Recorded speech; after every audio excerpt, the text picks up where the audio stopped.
friends, welcome to Tech Reality. This is the review of the Logitech F710. So this controller is almost similar to the PS3 DualShock controller. As you can see, these are the two analog sticks. You can rotate them, and these are the four keys. The buttons present on the PlayStation 3 controller have the buttons cross, circle, and like those buttons, whereas in this controller you get X, Y, and A, B buttons. And on the left side, on PS3 controller you have four separate buttons, but here you have the connected buttons. The main advantage is that you can not only press the up key and the left key, you can also press it up left to press those, and it's a 8-way D-pad.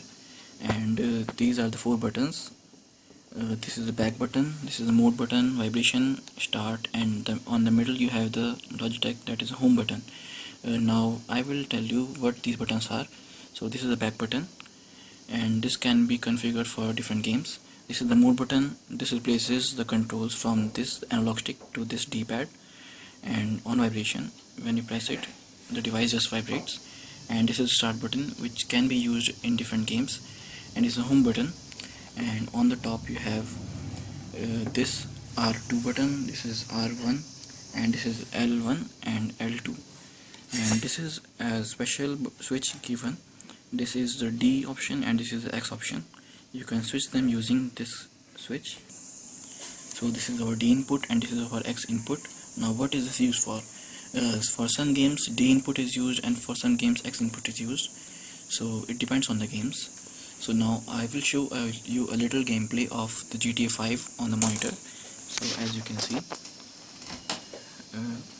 when you press the analog up, you can just move, and this can be used for moving the player, and this can be used for viewing or changing the view, and the left buttons can be used for receiving the calls and cancelling them. So these are the different buttons. You can use this button, upper button, to enter a vehicle, and B button, and when you press the X button, then it just hides, and this is for you for crouch.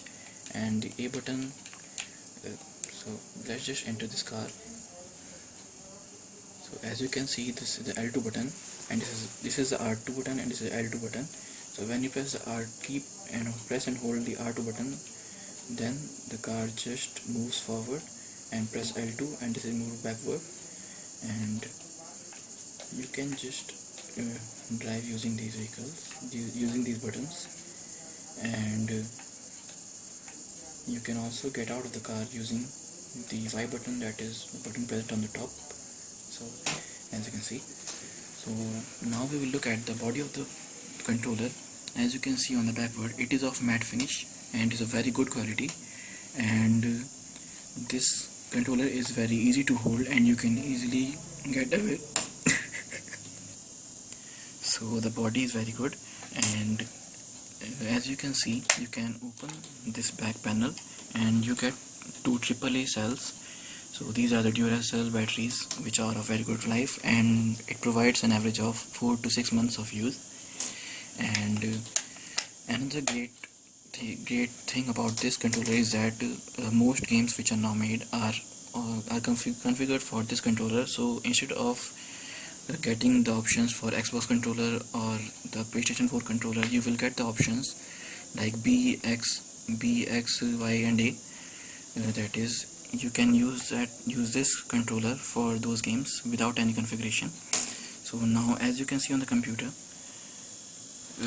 you get the Logitech configuration. So this is the Logitech profiler, which can be used for changing the settings for different buttons. So as you can see, you can change the left stick X-axis, Y-axis, and right stick X-axis and Y-axis, and you can also configure the different buttons on this controller. So you can also change the alignment, the axis of the buttons and the stick, and invert the axis polarity. And you can also set different macros which can be used for for different games. So thanks for watching this video. Please like, share and subscribe.